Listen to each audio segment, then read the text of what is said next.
ये वीडियो अगर आपने एंड तक देखा तो आपके अंदर से एक सवाल जरूर बाहर आएगा, क्योंकि आपको सोशल मीडिया पे जो गाड़ियों की काफिला दिखती है, पावर दिखती है, पर ये ऐसी दुनिया है जहाँ सालों की मेहनत के बाद सक्सेस रेट सिर्फ 0.1% लोगों को मिलता है।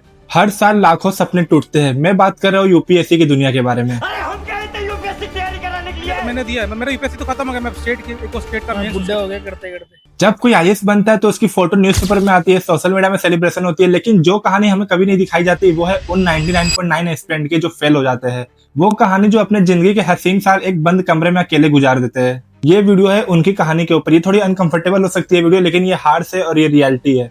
मैं आपको बताऊंगा कि यूपीएससी सिर्फ एग्जाम नहीं, ये गैम्बल है अपने 20s के साथ। अगर आप यूपीएससी करने की सोच रहे हो या फिर आप कर रहे हो तो आपको ये वीडियो पूरा एंड तक जरूर देखना चाहिए। शुरुआत करते हैं सबसे पहले नंबर से, क्योंकि ओपिनियन गलत हो सकते हैं पर नंबर नहीं। अगर साल 2023 का डाटा देखो तो टोटल 11,16,000 स्टूडेंट ने यूपीएससी एग्जाम के लिए रजिस्ट्रेशन किया। उनमें से एक्चुअल में 5,24,000 लोगों ने अटेंड किया और उनमें से सिर्फ 13,600 लोगों ने प्रीलिम्स क्लियर किया। और फाइनल आते आते सिर्फ 1,016 स्टूडेंट सिलेक्ट होते हैं, मीन सक्सेस रेट 0.09%। मतलब अगर आप 100 स्टूडेंट के कोचिंग बैच में बैठे हो तो स्टैटिस्टिकली उनमें से कोई भी क्लियर नहीं होगा, 0। ये लॉटरी से भी कई ज्यादा मुश्किल है, लेकिन लॉटरी में लक है, मेहनत नहीं। यहाँ 3-4 साल कंटिन्यूस ग्राइंड करना पड़ता है, फिर भी सक्सेस का कोई गारंटी नहीं।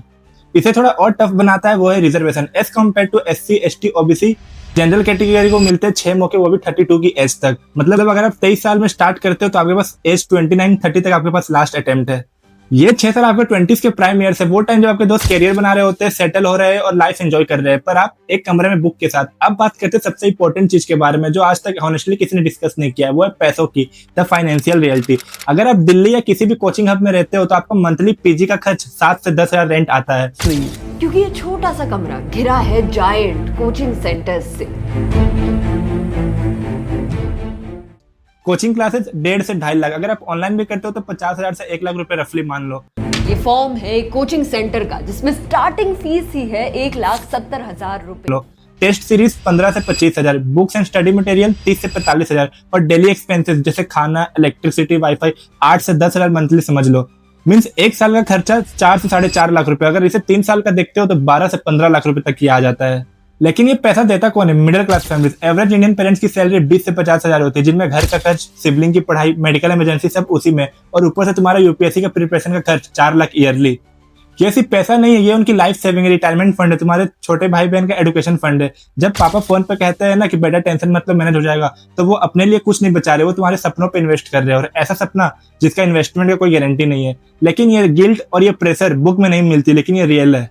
अगर एक यूपीएससी एस्पिरेंट क्लियर नहीं कर पाता, उसके आस पड़ोस रिलेटिव इजीली कह देते हैं कि टाइम पास करता होगा, सीरियस नहीं होगा। लेकिन जिन्हें हम टाइम पास कहते हैं, एक एस्पिरेंट का टिपिकल दिन सुबह 4-5 बजे अंधेरे कमरे से स्टार्ट होता है। फिर self study, coaching, library, no weekend, no birthday celebration, dating और जिम तो भूल जाओ। डिप्रेशन, एंजाइटी, पैनिक अटैक, ये सब कॉमन हो चुका है एस्पिरेंट के लिए। और ये सिर्फ एक दिन का नहीं, इन्हें 365 दिन से मल्टीप्लाई करो, फिर 2 साल, फिर 3 साल। आपने ये सारे न्यूज तो जरूर सुना होगा। 2022 में ओल्ड राजेंद्र नगर में बेसमेंट में पानी भर गया, 3 स्टूडेंट डूब गए। 2023 में एक 28 साल के एस्पिरेंट ने 4th अटेम्प्ट फेल होने के बाद सुसाइड कर लिया। 2024 में एक 26 साल की लड़की ने नोट लिखा, मैंने कोशिश की पर नहीं कर पाई। हर साल 100 से ज्यादा एस्पिरेंट सुसाइड कर लेते हैं। सबसे बुरी बात, मेंटल हेल्थ को कोई सीरियस नहीं लिया जाता। अगर वीक हो तो स्ट्रांग बनो, थेरेपी लेना तो भूल ही जाओ, लोग जज करते हैं। अब बात करते हैं वो जो तुमने प्रिपरेशन के बीच में खोया है। एग्जांपल, तुम्हारा फ्रेंड राहुल 3.5 लाख की पैकेज में टीसीएस ज्वाइन किया, फिर उसने 5 साल की एक्सपीरियंस ली, फिर अमेजोन में स्विच किया 25 लाख की पैकेज में, अर्निंग 50 से 60 लाख, स्किल, नॉलेज, नेटवर्क सब बन गया। और तुम earning 0, experience, exam preparation, skill, exam related. तुमने सिर्फ कैरियर चॉइसेस मिस नहीं की, तुमने सोशल लाइफ मिस की, पार्टी, ट्रिप, रिलेशनशिप नहीं बने, हेल्थ कॉम्प्रोमाइज। अगर लिंक्डइन स्क्रॉल करो तो लोगों के प्रमोशन हो रहे, कोई नई ट्रिप कर रहा है, कोई नई कार ले रहा है, और तुम्हारी प्रोफाइल सेम यूपीएससी एस्पिरेंट। तुम्हारे कजन जो तुमसे छोटे थे लेकिन अब वो सेटल्ड है और तुम स्टिल प्रिपेयरिंग। ये है अपॉर्चुनिटी कॉस्ट। ये इनविजिबल है, ये नंबर में मेजर नहीं होते, लेकिन ये रियल है। और सबसे खास बात, ये टाइम कभी वापस नहीं आता। तुम्हारी 20s जो तुम अपने यूपीएससी में निकाल दिए और रिजल्ट नहीं आई, तो ये टाइम पूरा वेस्ट है, कभी वापस नहीं आएगा। अब बात करते हैं हार्श रियलिटी के ऊपर, जो कोचिंग इंस्टीट्यूट कभी नहीं बताते। हर साल पेपर का डिफिकल्टी लेवल अलग होता है। एक एग्जामिनर सेम आंसर का 15 मार्क देगा तो सेम आंसर का दूसरा एग्जामिनर 8 मार्क। इंटरव्यू में पैनल का मूड बहुत अच्छा से डिपेंड करता है। कट ऑफ मार्क हर साल चेंज होते हैं, तुम कंट्रोल नहीं कर सकते। साथ में बैकग्राउंड भी बहुत इंपॉर्टेंट मैटर करता है। इंग्लिश मीडियम स्टूडेंट्स का एक एज है राइटिंग में, सिटी स्टूडेंट को इजीली रिसोर्सेज मिल जाते हैं। रूरल और हिंदी मीडियम से डिसएडवांटेज से शुरू करते हैं।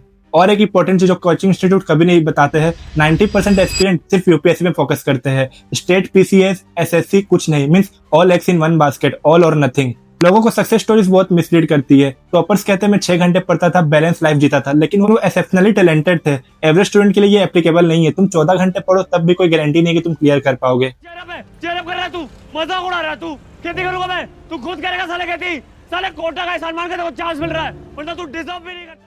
लेकिन अब सवाल ये आता है कि हमें यूपीएससी करना चाहिए या नहीं करना चाहिए। जवाब है डिपेंड्स। अगर क्लियर हो जाए तो सब वर्थ इट है। IAS officer, district collector, respect, power, money, financially secure सब मिलेगा।